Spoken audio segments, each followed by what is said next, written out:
నేపాల్లో జల ప్రళయం కొనసాగుతూనే ఉంది. 2000 మీటర్ల ఎత్తులో హిమనీ నదాలు కరుగుతున్నాయి. 60 గంటల్లో మరొక విధ్వంసం మనం చూస్తున్నాం. అడుగడుగునా మృతదేహాలే కనిపిస్తున్నాయి. ఎక్కడ కాలు పెట్టినా సరే శరీర భాగాలే. నేపాల్ నేలంతా శవాల దిబ్బగా మారిపోయింది.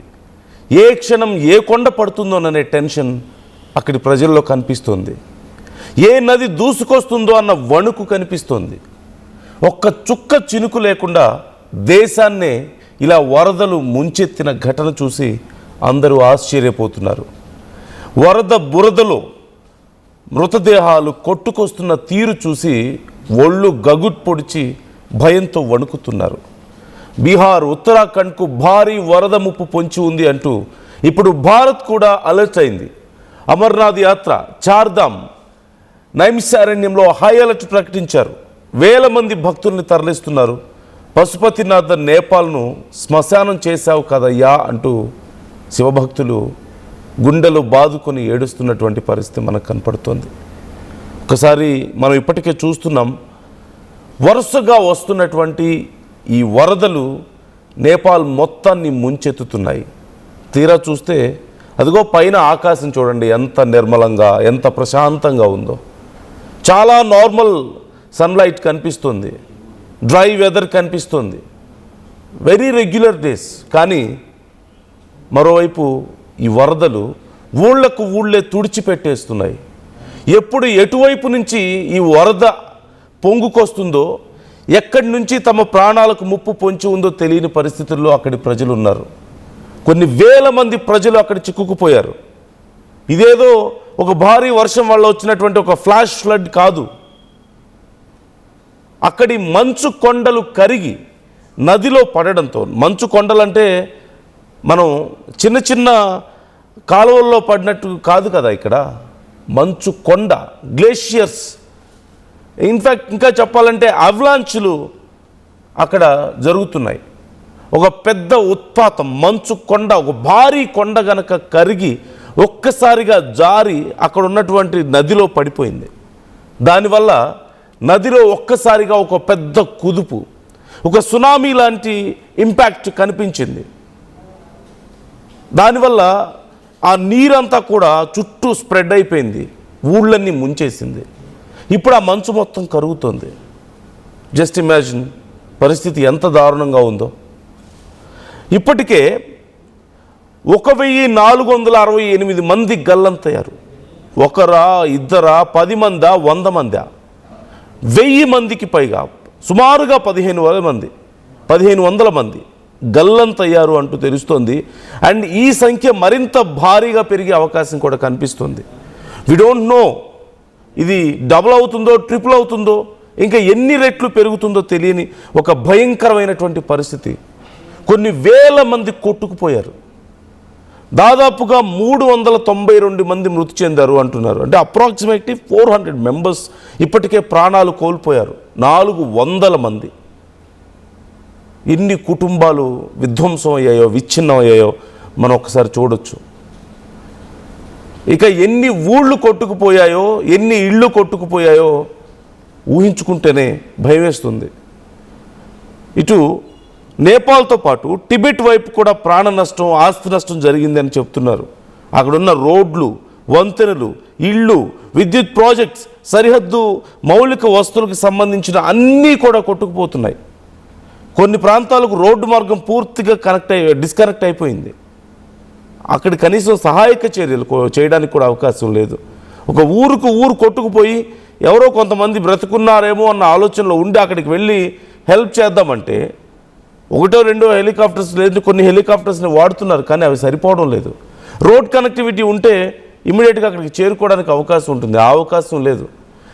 మన దగ్గర మన ప్రాంతాల్లో కనుక ఒకవేళ ఇలాంటి వరదలు వస్తే కనీసం చిన్న చిన్న బోట్స్ వేసుకొని అధికారులు వెళ్తూ ఉండడం మనం చూస్తూ ఉంటాం.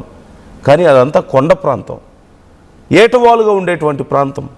చాలా వేగంగా వరద నీరు, బురదతో కూడినటువంటి ఆ ప్రవాహం ఉండేటువంటి ప్రాంతం. వాళ్ళు చిన్న చిన్న బోట్లలో వెళ్ళలేరు. ఖచ్చితంగా ఇది రోడ్ కనెక్టివిటీ ఆర్ హెలికాప్టర్స్తో ఎంతమందిని ఎంతసేపు సేవ్ చేయగలుగుతారు? ఇప్పటికే ఎన్డీఆర్ఎఫ్, ఎస్డీఆర్ఎఫ్, లోకల్ పోలీస్ ఇలా అందరూ ఈ సహాయక చర్యల్లో నిమగ్నమై ఉన్నప్పటికీ కూడా ఇంకా ఇప్పటికీ 1468 మంది గల్లంతయ్యారు అంటే ఇక వాళ్ళలో ఎంతమంది ప్రాణాలతో బయటకు వస్తారు అనే క్వశ్చన్ వేస్తే కనీసం కొన్ని పదుల సంఖ్యలో వస్తారన్న నమ్మకాన్ని కూడా మనం పెట్టుకోలేని పరిస్థితి కనపడుతుంది.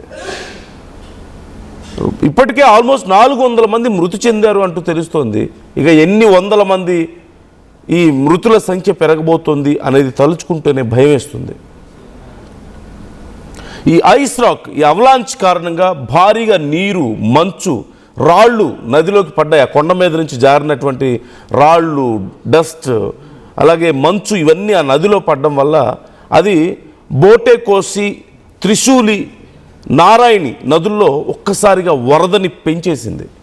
ఆ త్రిశూలి నది నీటి మట్టం చాలా తక్కువ సమయంలోనే కొన్ని రెట్లు పెరిగిపోయింది అంటూ కూడా తెలుస్తుంది. టిబెట్ వైపు వరద శిథిలాలతో ఒక బ్యారియర్ లేక్ ఏర్పడింది అంటూ అధికారులు హెచ్చరిస్తున్నారు. అంటే కొండ మీద నుంచి జారి పడినటువంటి మంచు నదికి అడ్డంగా పడడం వల్ల అక్కడ ఒక రిజర్వాయర్ లాంటి కండిషన్ ఏర్పడింది. ఆ రిజర్వాయర్ లాగా మొత్తం నది ప్రవాహాన్ని ఒక రకంగా ఆపేసింది. ఆ కొండల మధ్యలో అది ఏర్పడి ఆ మొత్తం వాటర్ ప్రవాహాన్ని ఒక్కసారిగా ఆపేసి ఉంచింది. ఒక రిజర్వాయర్లో కనుక మనం నీరు ఎలా స్టోర్ చేసి ఉంచుతామో అలా ఉంచింది ఆ కొండల మధ్యలో. ఇప్పుడు అధికారులు హెచ్చరించేది ఏంటంటే మరొక ప్రమాదం పొంచి ఉంది. ఒకవేళ గనక అది మంచు గనక పూర్తిగా కరిగిపోయిందా, ఆ ఆనకట్ట గనక తెగిందా, అనుకోకుండా ఏర్పడినటువంటి ఆనకట్ట గనక తెగితే మరొకసారి మరొక భయంకరమైనటువంటి వరద ఆ ప్రాంతాన్ని ముంచెత్తే అవకాశం ఉంది అని చెప్తున్నారు. ఇప్పుడు వచ్చిన లాంటి మరొక భయంకరమైనటువంటి ఉత్పాతం సంభవించే అవకాశం ఉందని చెప్తున్నారు.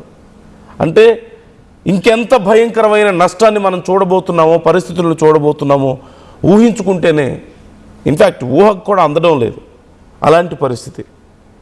ఒకసారి ఒక వరద వచ్చింది, కొన్ని వందల మందిని ముంచేసింది, కొన్ని ఊళ్ళను తుడిచిపెట్టేసింది. ఇక అయిపోయిందిలే ప్రమాదం, ఇదిగో ఇది ప్రమాద తీవ్రత అనుకునే లోపే దాన్ని మించిన మరొక భయంకరమైన వరద రెడీగా ఉంది, మీకు ఏ క్షణమైనా వచ్చి మిమ్మల్ని మింగేయచ్చు అని చెప్తుంటే అక్కడి ప్రభుత్వాల పరిస్థితి అయినా ఎలా ఉంటుందో మనం ఊహించుకోవచ్చు. After all we are just human beings, మనుషులం.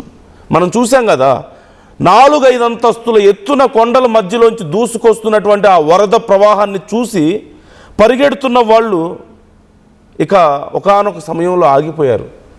పరిగెత్తినా మనం తప్పించుకోలేము, శివయ్య నువ్వే చూసుకో అని చెప్పేసి వదిలేసినటువంటి పరిస్థితి, ఆశలు వదిలేసుకొని అక్కడ కూర్చున్నటువంటి పరిస్థితి మనం చూసాం. 4-5 అంతస్తుల భవనాలు సైతం పేక మేడల్లాగా కూలిపోతుంటే, రోడ్లు, బ్రిడ్జిలు అన్నీ కొట్టుకుపోతుంటే ఇక ఇది మన స్థాయి దాటిపోయింది అని చెప్పి మనుషులు కూడా కొన్ని సందర్భాల్లో హోప్ని వదిలేసినటువంటి సందర్భాన్ని మనం చూస్తున్నాం. Such a devastating situation. So ఇప్పుడు నేపాల్ నుంచి వస్తున్నటువంటి ఈ నదులు భారత్లోకి ప్రవేశిస్తాయి కాబట్టి ముఖ్యంగా బీహార్, ఉత్తరప్రదేశ్ ప్రాంతాల మీద అధికారులు ఇప్పుడు నిఘా పెట్టారు. భారత ప్రభుత్వం ఇప్పటికే బీహార్, యూపీ ప్రభుత్వాలతో కూడా ఎప్పటికప్పుడు కమ్యూనికేట్ చేస్తూ ఉంది. సరిహద్దు ప్రాంతాల్లో ఎన్డీఆర్ఎఫ్ బృందాలను హై అలర్ట్లో ఉంచారు. నేపాల్ వరదల వల్ల ఇంకా బీహార్లో కానీ యూపీలో కానీ ఇంపాక్ట్ స్టార్ట్ అవ్వలేదు, కానీ ఆ వరద నీరంతా కిందకే రావాలి కాబట్టి ఇటువైపే వచ్చే అవకాశం ఉంది. నదుల్లో ఒకసారిగా వాటర్ లెవెల్స్ భారీగా పెరిగే అవకాశం ఉంది, ఇక్కడ కూడా వరదలు వచ్చే అవకాశం ఉంది అని చెప్తున్నట్లుగా మనకు కనపడుతోంది.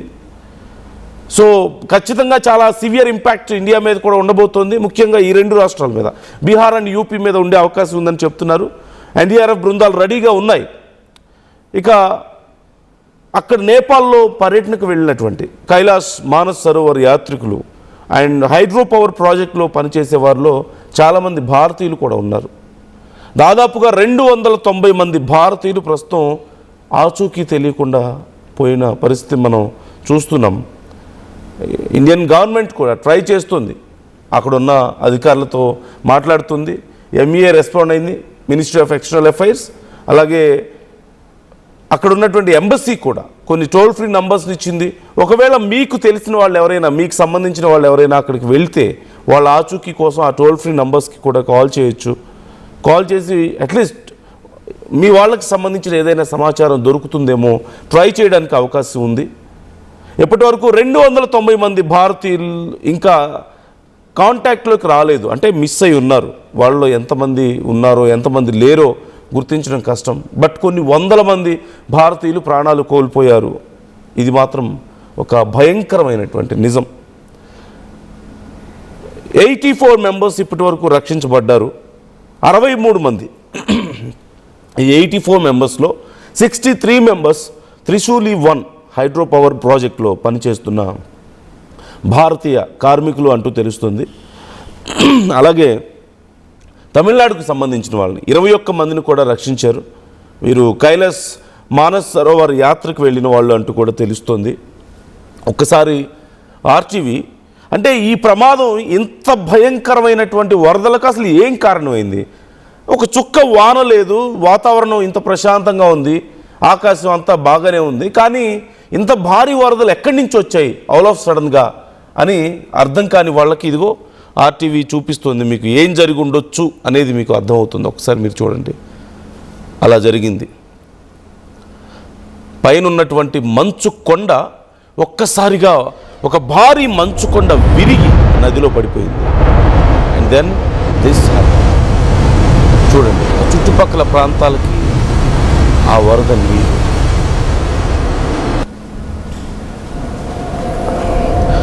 సో మనం సహజంగా సినిమాల్లో చూస్తూ ఉంటాం ఈ అవలాంచ్ కండిషన్స్, అంటే మంచు కొండలు జారి పడిపోతూ ఉంటాయి, కిందకి విరిగి పడిపోతూ ఉంటాయి. అలాంటిదే ఇక్కడ కూడా జరిగింది. ఇన్ఫ్యాక్ట్ పడ్డది కంపారిటివ్లీ అక్కడ ఉన్నటువంటి మంచు కొండతో పోల్చుకుంటే అది చాలా చిన్న ముక్క, కానీ మనకి మాత్రం అది ఆ చిన్న ముక్కే ఇంత పెద్ద ప్రమాదానికి కారణమైంది. ఇంత పెద్ద ప్రాంతాన్ని తుడిచిపెట్టేసేలా జరిగింది. అయితే ఇప్పుడు అదిగో ఆ జారిపడిన మంచులో కొంత భాగం అదిగో అక్కడ ఆగిపోయింది. అంటే ముందుకి వాటర్ రాగా కొంత బ్రిడ్జ్ లాగా అడ్డుపడింది ఆ ప్రాంతానికి. ఒకవేళ కనుక ఇప్పుడు అడ్డుపడ్డ ముక్క కనుక కరిగిపోతే, అడ్డుపడి వెనక వాటర్ని అంతా హోల్డ్ చేసి పెట్టేసింది. ఇప్పుడు ఇన్ కేస్ ఒకవేళ ఆ ముక్క కనుక కరిగిపోతే, లేదంటే అక్కడి నుంచి కనుక స్కిడ్ అయితే, మళ్ళీ ఒకసారి ఆ వాటర్ అంతా కూడా ఒక్కసారిగా ఒక ప్రళయం విరుచుకుపడే అవకాశం కనిపిస్తుంది. మరొకసారి భయంకరమైన వరద ముంచెత్తే అవకాశం కనిపిస్తోంది అంటూ అధికారులు చెప్తున్నారు. ఇది చాలా చాలా భయపెడుతుంది అధికారుల్ని, అక్కడ ఉన్నటువంటి ప్రజల్ని. ఇప్పటికీ ఖాళీ చేయిస్తున్నారు. నేను మరింత క్లియర్గా మరొకసారి ఆ విజువల్ మీకు చూపిస్తాను. ఆర్టీవీ మీకోసం ఆ విజువల్ని ఏఐతో మేము జనరేట్ చేసాం, ఏం జరిగింది అనేది మీకు బెటర్ అండర్స్టాండింగ్ కోసం. అసలు ఎలా జరిగింది ఇదంతా, ఈ కొండల మధ్యలో ఇంత పెద్ద వరద రావడం ఏంటి అనుకునే వాళ్ళ కోసం. Play it on full screen in case.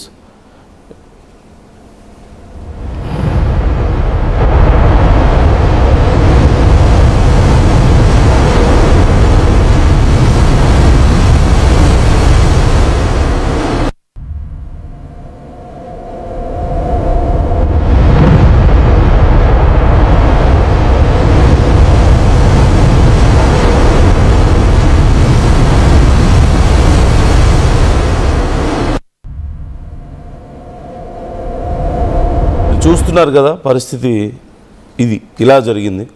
So MEA ఇచ్చినటువంటి డీటెయిల్స్ ప్రకారం చూస్తే, మినిస్ట్రీ ఆఫ్ ఎక్స్టర్నల్ అఫైర్స్ ఇచ్చినటువంటి డీటెయిల్స్ ఒకసారి మనం చూస్తే, 73 మంది ఈ త్రిశూలి పవర్ ప్రాజెక్ట్స్లో పనిచేస్తున్నటువంటి భారతీయులు. మొత్తం మిస్ అయిన వాళ్ళ డీటెయిల్స్ ఇప్పటి వరకు వచ్చినటువంటి స్టాటిస్టిక్స్ మీ బేస్ చేసుకొని చూస్తే 73 మెంబర్స్ త్రిశూలి-1 పవర్ ప్రాజెక్ట్లో పనిచేస్తున్న భారతీయులు, అండ్ 37 మెంబర్స్ ప్లస్ మరొక 49.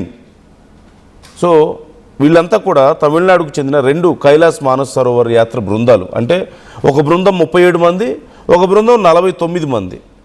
ఈ 2 బృందాలు కూడా ఇప్పుడు మిస్ అయ్యాయి.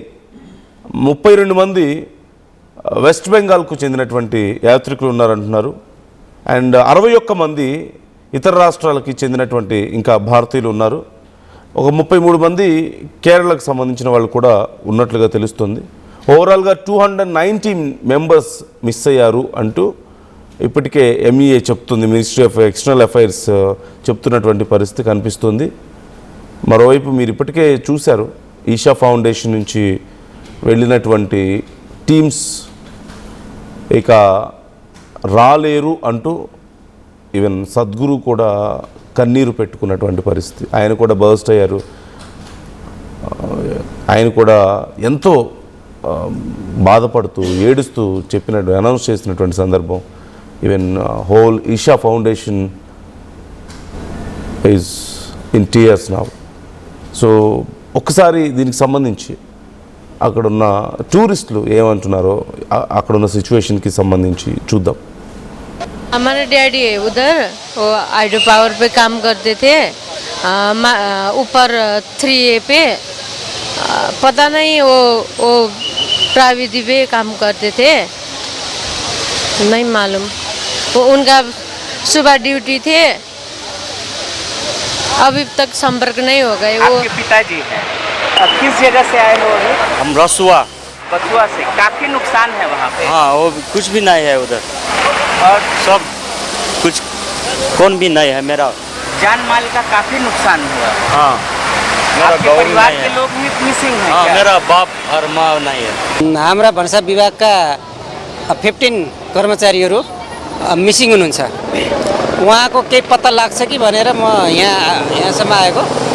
अनि यहाँ हाम्रो सुरक्षाकर्मी साथीहरूलाई यो मिसिङको लिस्ट बताउँछु। हमारे डैडी उधर वो हाइड्रो पावर पे काम करते थे, ऊपर 3A पे पता नहीं वो प्राविधि पे काम करते थे, नहीं मालूम। वो उनका सुबह ड्यूटी थे, अभी तक संपर्क नहीं हो गए। वो आपके पिताजी हैं, किस जगह से आए हो? हम रसुआ बथुआ से। काफी नुकसान है वहाँ पे। हाँ, वो कुछ भी नहीं है उधर, और सब कुछ कौन भी नहीं है। मेरा जान माल का काफी नुकसान हुआ। हाँ, मेरा आपके गाँव परिवार नहीं के है। लोग भी मिसिंग हैं हाँ, क्या? मेरा बाप और माँ नहीं है। हाम्रा भान्सा विभागका 15 कर्मचारीहरू मिसिङ हुनुहुन्छ।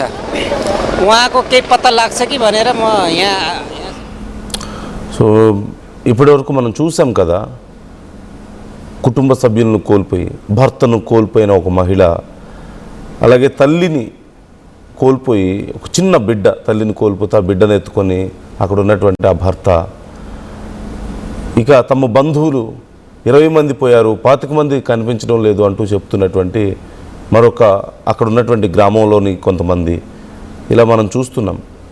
వాళ్ళెవ్వరికీ కూడా వాళ్ళు ఇక రారు అన్నటువంటి పరిస్థితి ఉందా అంటే అది తెలీదు. ఇక రారా అనే నమ్మకం లేదు, తిరిగి వస్తారనే నమ్మకం కూడా లేదు. ఒక గందరగోళ పరిస్థితి, చాలా కన్ఫ్యూజన్.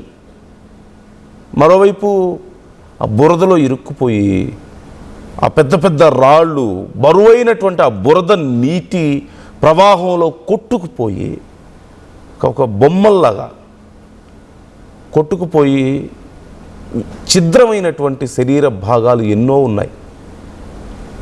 వాటిని ఇప్పుడు అక్కడ ఉన్న అధికారులు కలెక్ట్ చేస్తూ ఉంటే, అవి చూస్తుంటే ఒక రకమైనటువంటి నిస్తేజంలోకి పోతున్నారు అక్కడ ఉన్న ప్రజలందరూ కూడా, ఏమీ మాట్లాడలేక.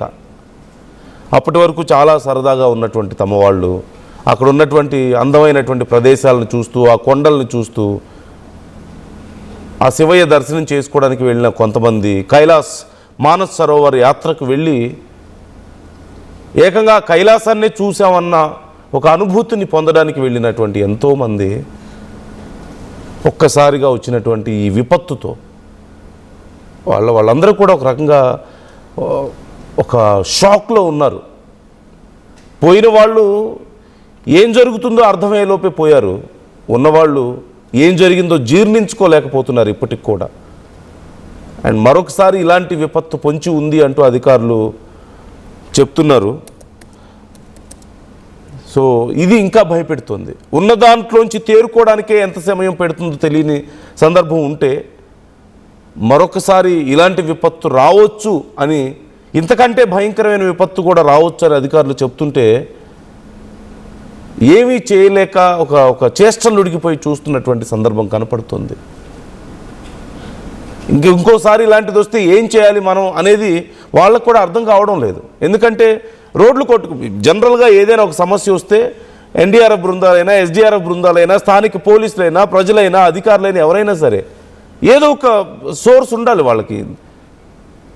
రోడ్ కనెక్టివిటీనో, లేకపోతే చిన్న చిన్న బోట్స్ వేసుకొని అక్కడికి వెళ్ళడానికో, లేదంటే హెలికాప్టర్స్లో వెళ్ళడానికో. ఒక 5 10 మందో, 20 మందో, 30 మందో అయితే హెలికాప్టర్స్లో అయినా వెళ్తారు, సేవ్ చేస్తారు, కొంచెం సిచ్యువేషన్ టఫ్ అయినా. అసలే కొండ ప్రాంతం చాలా ఏటవాలుగా ఉంటుంది, అందులోనూ భయంకరమైనటువంటి బురద నీరు పైనుంచి ప్రవహిస్తుంది. రాళ్ళు, బురద కలిసి ఆ వాటర్ డెన్సిటీ భయంకరంగా పెరిగిపోయి కొండల నుంచి ప్రవహించడం వల్ల దాని వేగం మరింత యాక్సలరేట్ అయింది. అలాంటి కండిషన్లో ఇన్ఫ్యాక్ట్ ఊళ్ళే తుడిచిపెట్టుకుపోతున్నటువంటి ఆ సందర్భంలో జస్ట్ నార్మల్ హ్యూమన్ బీయింగ్స్ ఎంతవరకు అని ఫైట్ చేయగలుగుతారు ప్రకృతితో, ఎంతవరకు ఫైట్ చేసే అవకాశం ఉందని మీకు అనిపిస్తుంది? నష్టం జరిగిన తర్వాత దాని నుంచి రికవర్ అవడానికి ట్రై చేయడం తప్ప జరిగే సమయంలో ఆపగలిగే పరిస్థితి ఉందా? ఆ ప్రవాహాన్ని చూసిన తర్వాత కూడా అలాంటి ధైర్యం కానీ, అలాంటి ఆలోచన కానీ మనం చేయగలుగుతామా? ఇంకోసారి అలాంటి ప్రమాదం జరుగుతుంది అని అధికారులు చెబుతుంటే, జరిగే అవకాశం ఉందని మనం వింటుంటే కనీసం సహాయక చర్యలు చేయాలన్న ఆలోచన అయినా వస్తుందా? అంటే అలాంటి ధైర్యం చేయగలుగుతారా అనేదే ఇక్కడ ప్రశ్న. బట్ స్టిల్ ఆ హోప్ మన దగ్గర ఉంది, దీంట్లోంచి బయటపడతాం అనే హోప్ ఉంది. ఇంకోసారి అలాంటి ఒక నిస్సహాయ స్థితిని ఎదుర్కోకూడదు అని చెప్పేసి కోరుకుందాం. ఆ శివయ్య కాపాడాలనే కోరుకుందాం. కానీ ప్రకృతి ఒక్కసారి కన్నెర్ర చేస్తే, వర్షం పడితేనే వరదలు రావాల్సిన అవసరం లేదు. ఇదిగో మనం చూస్తున్నాం కదా, ఈ ఐస్ కరిగిపోతే ఎంత ప్రమాదం జరుగుతుందో చాలా సందర్భాల్లో మనం విన్నాం. This is just an example. ఒక నదిలో ఐస్, ఒక కొండ, ఒక చిన్న ముక్క పడితే ఇంత పెద్ద ప్రమాదం జరిగింది. ఇక మనం చాలాసార్లు విన్నాం, అంటార్కిటిక్ లాంటి ప్రాంతాల్లో ఉన్నటువంటి ఐస్ కరగడం మొదలైంది. ఒకవేళ అది గనక కరిగి ఆ వాటర్ సముద్రాల్లోకి వెళ్తే, సీ వాటర్ లెవెల్స్ పెరిగితే ఏమవుతుంది అనేది ఇప్పటికే అధికారులు, మనం సైంటిస్టులు చెప్తే విన్నాం. Maybe this is just a small sign. అలాంటి ఒక ఉత్పాతానికి, ఊహకందనటువంటి ఒక నష్టానికి ఒక చిన్న సైనేనేమో. సో వ్యూవర్స్, మీ అభిప్రాయాలు ఏంటి అంశానికి సంబంధించి? మరొకసారి ఇలాంటి ప్రమాదం జరగవచ్చు, ఇలాంటి ఒక ఉత్పాతం జరగవచ్చు అంటున్నారు. సో దానికి సంబంధించిన డీటెయిల్స్ కూడా ఆర్టీవీ మీకు చెప్పబోతుంది. మీ అభిప్రాయాలను కూడా కామెంట్ చేయండి, మాతో షేర్ చేసుకోండి.